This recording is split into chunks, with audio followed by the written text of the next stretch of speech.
Assalamualaikum warahmatullahi wabarakatuh. Saya Deprianti dengan NIM 230311100046. Saya akan memaparkan resu materi mata kuliah profesi dan kompetensi keguruan, yang dimana ada konsep dasar profesi guru. Guru adalah orang dewasa yang secara sadar bertanggung jawab dalam mendidik peserta didik untuk mencapai kedewasaan. Profesi itu adalah suatu jabatan khusus yang memerlukan keahlian dan keterampilan dalam membimbing peserta didik. Makna profesi itu adalah menguasai materi dan memiliki kemampuan mendidik.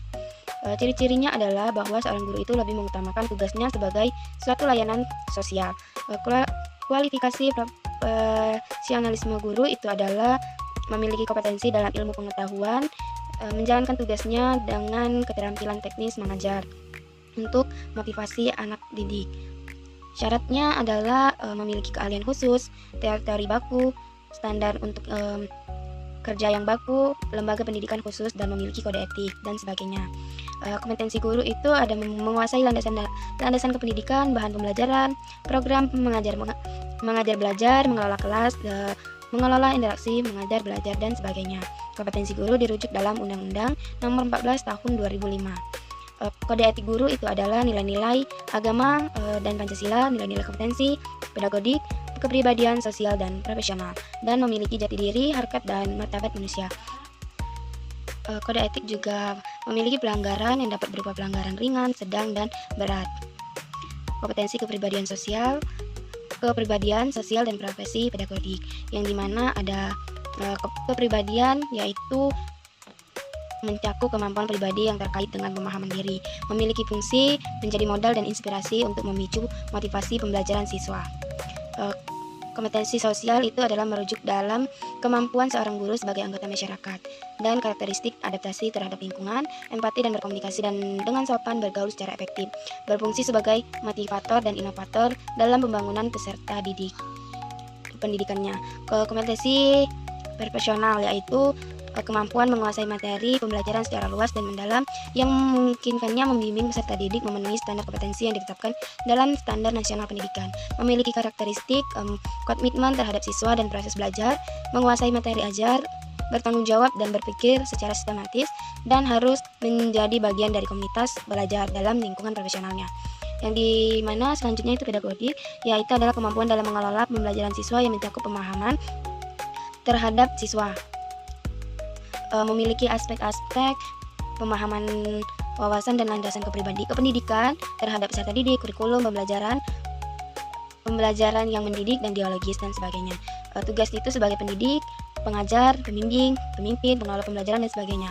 Tugas guru juga menjaga lingkungan kelas, mengatur tata letak kelas, mengatur kedisiplinan siswa, mengatur hubungan dan komunikasi yang baik antara guru dan siswa. Peran guru dalam manajemen kelas itu sebagai pemimpin, guru harus memiliki visi dan tujuan, perencanaan dan pengelolaan, fasilitator dan motivator, pengendalian disiplin dan konflik. Pengertian evaluasi itu proses yang sistematis dan berkelanjutan untuk mengumpulkan dapat digunakan sebagai dasar membuat keputusan bagi peserta didik. Memiliki ciri khas yaitu pelaksanaan evaluasi harus dilakukan secara kesinambungan, dan peran evaluasi pembelajaran itu pengembangan dan akreditas. Selanjutnya itu peran guru sebagai evaluator yang mengetahui berhasil dan tidaknya seorang guru dalam belajar, dan atau evaluasi juga dapat dilakukan sebagai untuk mengetahui apakah proses tersebut bisa dipertahankan atau diperbaiki kembali. Sedangkan pengukuran dan penilaian evaluasi itu adalah diartikan sebagai pemberian angka pada status atribut dan proses pengumpulan pengelolaan informasi, dan dijadikan juga salah satu acuan oleh seorang peserta didik untuk mengetahui berhasil atau tidaknya mengajar. Sedangkan ada bimbingan konseling yang diartikan sebagai upaya yang dilakukan guru di sekolah secara sistematis bersama pihak-pihak yang ada di sekolah, seperti kepala sekolah, semua guru dan staf akademik, dan wali atau orang tua siswa. Memiliki peran yaitu untuk memperkembangkan sosial dan emosional, mengatasi masalah pribadi, motivasi dan pengarahan kesejahteraan mental siswa. Tujuannya itu untuk menyelesaikan studi, mengembangkan seluruh potensi, menyesuaikan diri dengan lingkungan pendidikan, dan mengatasi hambatan yang kesulitan yang dihadapi dalam studinya. Selanjutnya itu ada juga pelayanan, dan juga dapat melakukannya dengan pendekatan disiplin dan pendekatan bimbingan dan konseling. Memiliki layanan orientasi, informasi, konten, penempatan, dan sebagainya. Pengertian organisasi proses guru itu ada tiga, yaitu organisasi, profesi, dan guru. Organisasi dapat meningkatkan profesionalisme guru dalam PGRI, MGMP, KKG, LPTQ, KKM, Himpaudi, ISPI. Berfungsi sebagai organisasi profesi khusus. Organisasi profesi guru menciptakan kriteria pendidikan, mampu menampung para pendidik yang telah memenuhi syarat-syarat dan sebagainya. Ada juga pengertian problematika yang dimana ada persoalan-persoalan yang sulit dihadapi dalam proses pemberdayaan. Ada juga problem internal dan problem eksternal dapat diupayakan sebagai paradigma untuk guru dan menata ulangnya. Guru harus ditanamkan sikap tanggung jawab dan sebagainya.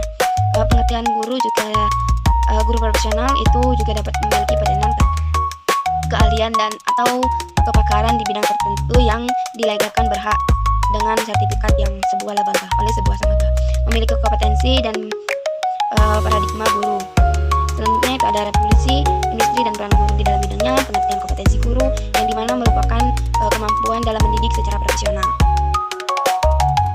Tantangan guru juga di era 4.0 itu berpikir kritis, komunikasi, kreatif, literasi, supaya guru di era itu mampu membimbing siswa itu secara kritis dan menyelesaikan masalahnya dan membangun komunikasi dan kerjasama yang baik.